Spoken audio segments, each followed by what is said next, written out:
Welcome back to my channel. It's Rochelle. This is my review of Real Housewives of Atlanta Season 14, Episode 13. So, the episode starts out, Marlo is with two other guys, and she makes a statement that Crystal is ready for her nephews, basically, to come back. As if to say that Crystal is tired of her nephews being there. I thought that was so mean. And I feel like Marlo needs some type of coaching on what to say and what not to say. Because that, to me, came off as hurtful. Because you never know later on in life, or even right now, the kids are pretty technologically savvy, so they could see that episode and see that their Aunt Crystal was tired of them being at the house. That could make them feel bad. That could make them act out. That could make them feel unwanted. That could make them just not feel welcome or like a burden.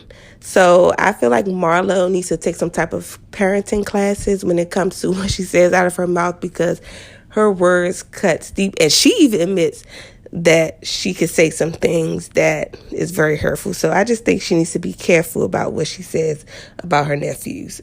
So Kenya is talking to Drew in her closet. Really nothing much to say about that scene. Sonya and Ross are working out, getting ready for Jamaica. And then Sonya's son, Deuce, and then her sister's two sons, I think it's Shallow and Slade. They're all like 3, 4, and 5. I think that is so cute.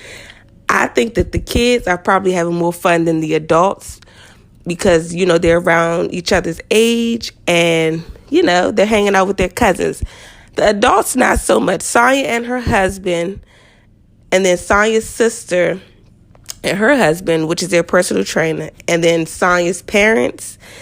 That's quite a bit of people in one household. Not that there's anything wrong with that.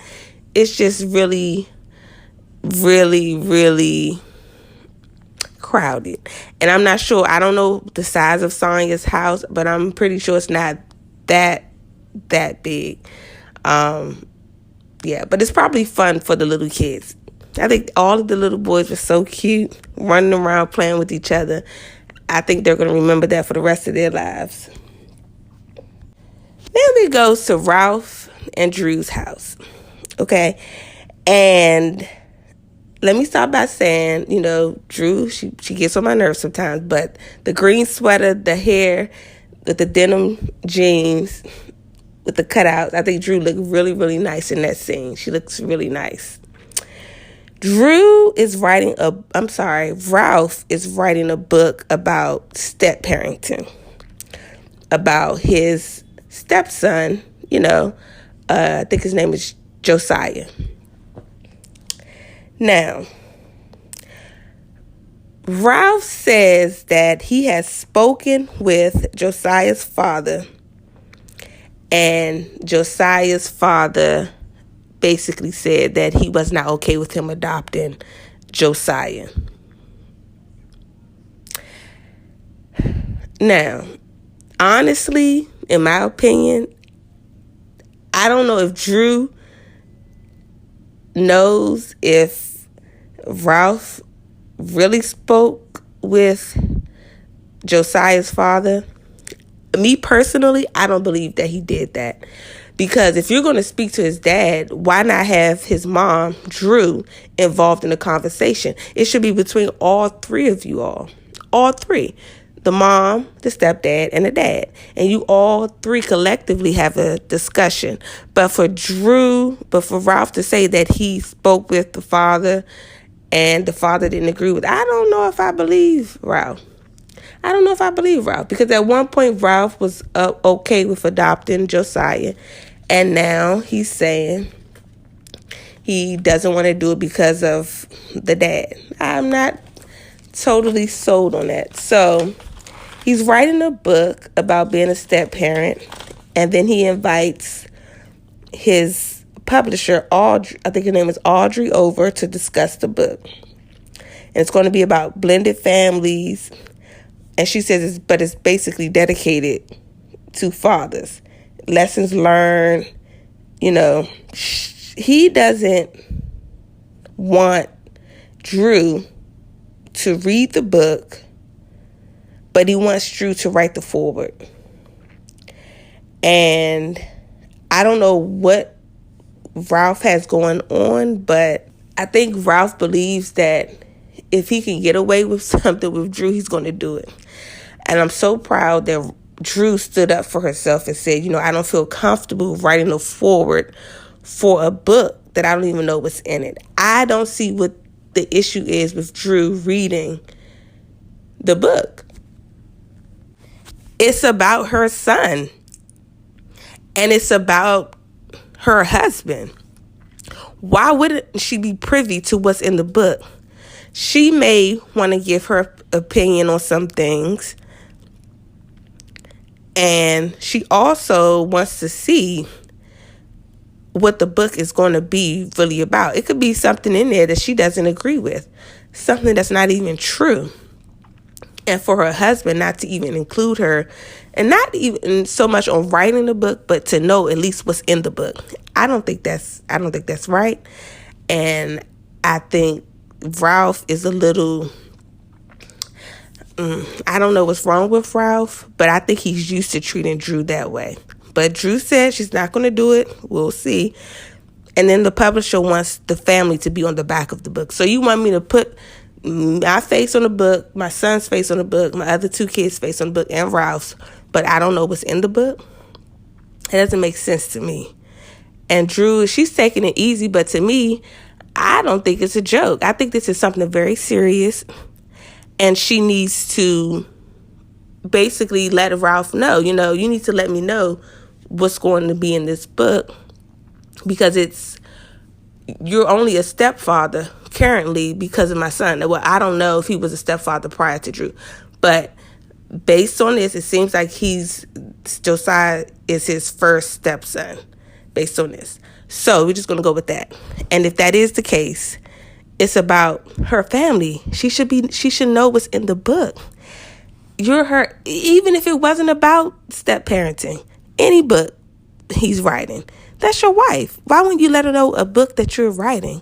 You should be excited to share that with her. So I don't know what they're going to do about that. Hopefully, Drew gets to read the book prior to her writing the foreword and prior to her agreeing to put her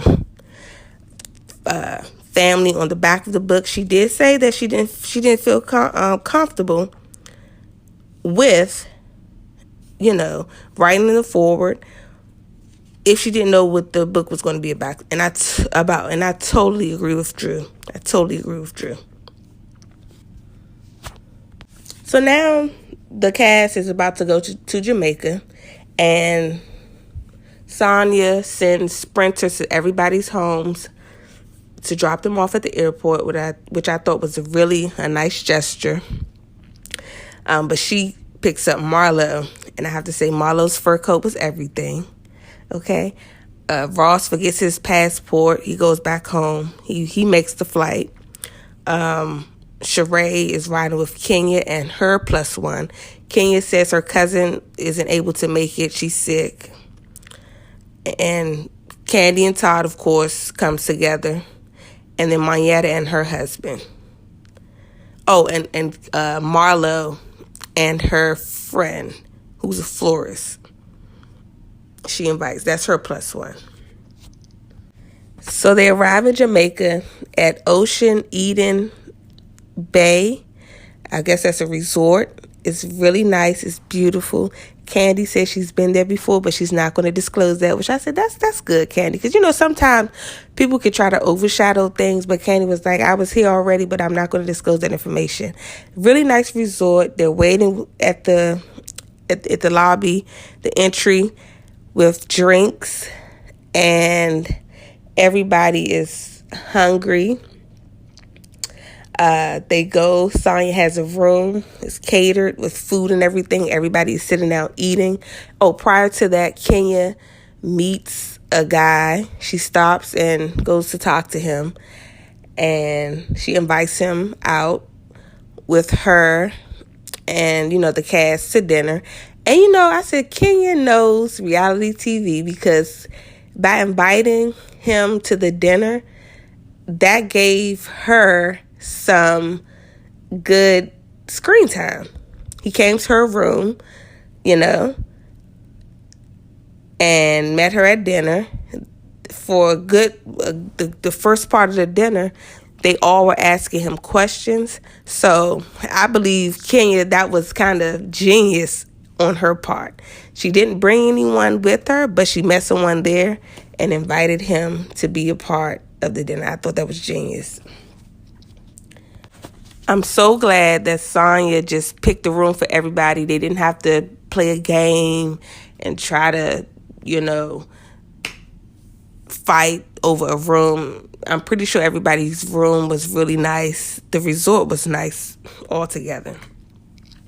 So they all go to dinner, and everybody looks nice, but my favorite was Kenya's white dress with the back out. I thought Kenya looked really, really, absolutely gorgeous. And then the next one would be Sheree. So they're at dinner, and Sonya asked Marlo, how the boys were doing, and Marlo said she didn't want to talk about it, maybe another time. And then Sheree asked Ralph about the book that he's writing. So, of course, Marlo jumps in the conversation because she says she was a foster child. Ralph is explaining, that he's not going to adopt Josiah because he spoke with Josiah's father and he doesn't agree with that. And he keeps saying that he spoke with him. And Drew is sitting there. I'm like, Drew, were you in on the conversation? Did he really speak to his father, or is it something that he's just saying because he doesn't want to adopt Josiah?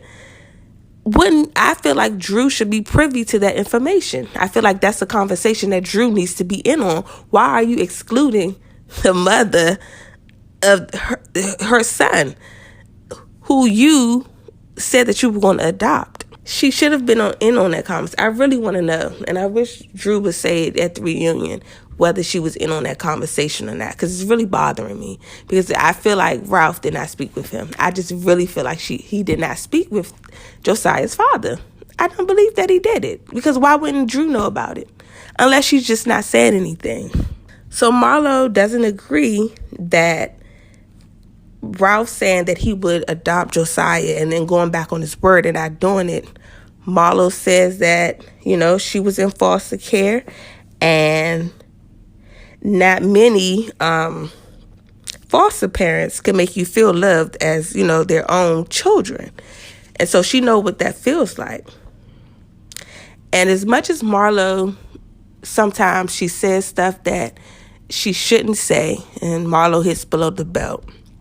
And Marlo, sometimes just talks, and some things are better left unsaid. In this instance, even though the way that she was delivering the message, I understood what she was saying when she was saying how, you're going to be a part of his life, but you don't want the responsibility as far as officially adopting him, meaning adding him to your taxes,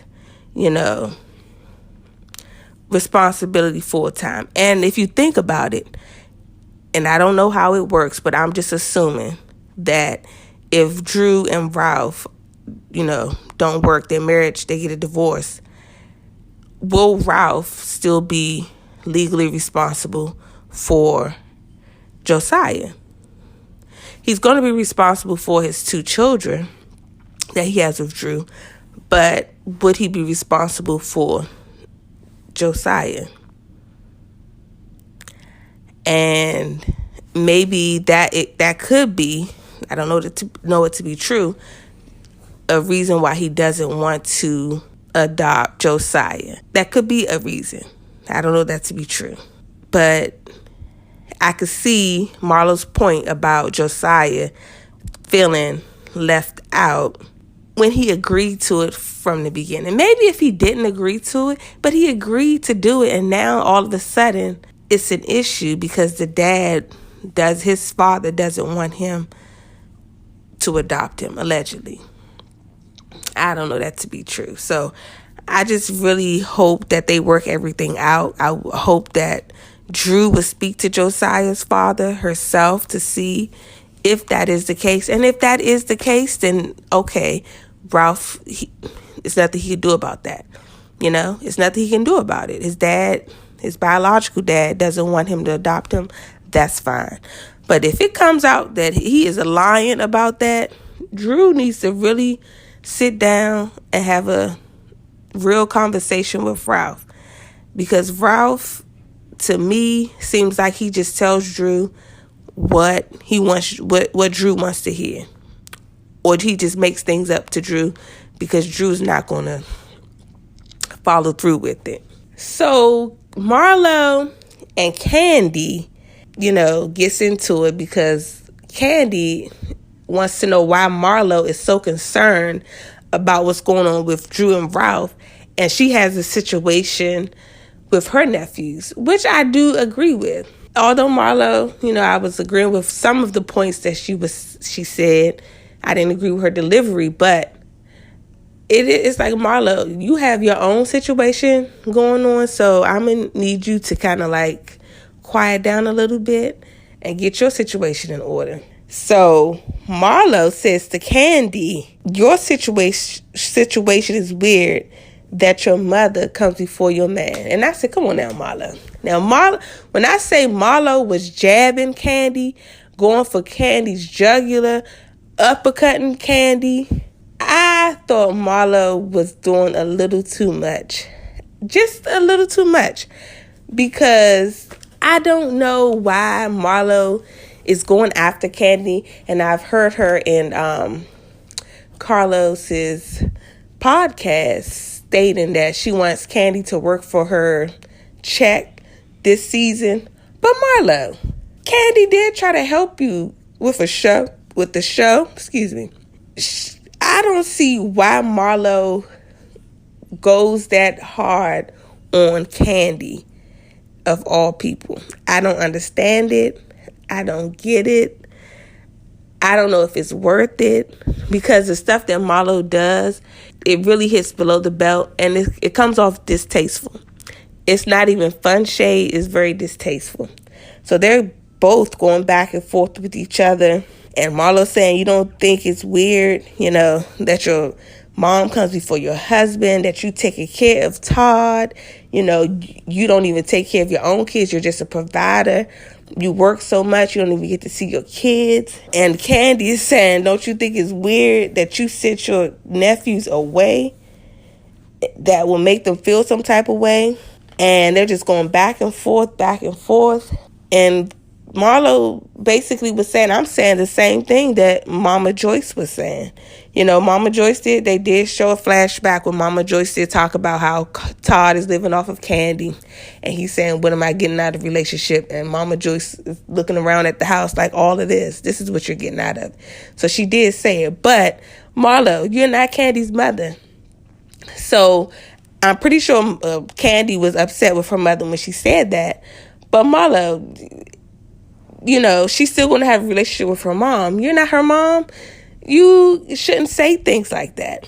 And then Todd eventually, jumped into it and said that, Marlo, you don't want to go there with me. I remember you before you got on the show. You paid your way to get on the show. You paid your way into the circle. I don't know what that means. I don't know who she paid. I do believe what Todd is saying. And then Marlo says to Todd, in Africa, on the Africa trip, when they went to South Africa, that Todd said Candy was country and lame and a country bumpkin. Now, let me say this. I know Marlo probably lies sometimes, but when Marlo said that, a part of me believed Marlo. I don't think Marlo is making that up. I'm sorry, Todd. I do not believe Marlo made that part up. I really believe Todd said that. I don't have any proof, but the way that Marlo was it looked like she was telling the truth. That's just my opinion. Candy's like she didn't care because they're together, which she's right. But I just feel like when you go low like that, that's when everybody just start saying things that they can't take back, that they may regret, And by Marlo saying that, I felt like she can't take that back. And it's probably hurtful to Candy maybe Candy wouldn't admit it, but if she felt that Todd said that, or if she found out that Todd said that about her, that would probably make her feel some type of way. And then Todd said that Marlo bought her way into the circle. I believe him as well, because he was behind the scenes at first. So I feel like Marlo is really trying to keep her peach, but I don't believe she's going about it the right way. To be a villain on the show, I think you have to go about it a certain way, and I don't think Marlo knows how to do it. The way that she goes about being a villain is low, distasteful, hurtful, and, it makes the viewer look at Marlo in a different light. It's one thing to shade and have fun and be funny. Kenya bringing a marching band to Marlo's event. Yes, that was wrong, but it was shady, but not in a way that was, distasteful. It wasn't funny to Marlo. If that was my event, it wouldn't be funny to me. But it was like light shade. But Marlo, she says words that hurt, and she is from Miami, and a lot of people from Miami, well, I'll say not a lot of people from Miami, but people from Miami, Dr. Heavenly is one of them. They said that's what they do in Miami. They just say things that are really harsh, and to them it's not harsh. But to other people, they may perceive it as harsh. Yes, well, other people perceive it as harsh. And I think that's something Marlo needs to work on. Marlo really needs to. If she wants to be the villain, that's her choice. Okay, be the villain, but you got to learn how to do it a different way. The way that Marlo does it is not, it's not the way to go. That's just my opinion. And I like Marlo. But I think she needs to find a different way to do the things that she does. Because one minute she's saying she loves Candy. Oh, you my friend. You're not there for me. And then the next minute, she's throwing her under the bus, driving it forward, coming backwards, driving it forward again. I don't know if you can be somebody's friend that way.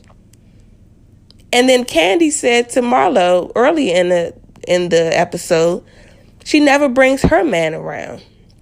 And it's true. Marlo, you talk about everybody's relationship, but you never have anybody to bring around or that you want to bring around. And quiet as it's kept, Marlo, you need a partner right now because you're raising your 2 nephews. You can't do it by yourself. Marlo can't do it by herself. She needs help. So I think Marlo needs to really reconsider, reevaluate, not listen to people telling her how to keep the peach, but find a different way to navigate in these scenes, because the way that Marlo is going about it, yeah, in the moment it's like, oh, it's funny, but when you really think about it, it's like Marlo really is really hitting below the belt. So that's pretty much the episode. I believe the next episode they're still going to be at dinner discussing things, and I'm looking forward to it. Hopefully that's the end of Marlo's attack on Candy, but Marlo was giving Candy a run for her money. I'm sorry. She really was. Marlo was giving Candy a run for her money. That's the review. If you like the review, comment down below, like, share, and subscribe, and I'll see you guys in the next episode.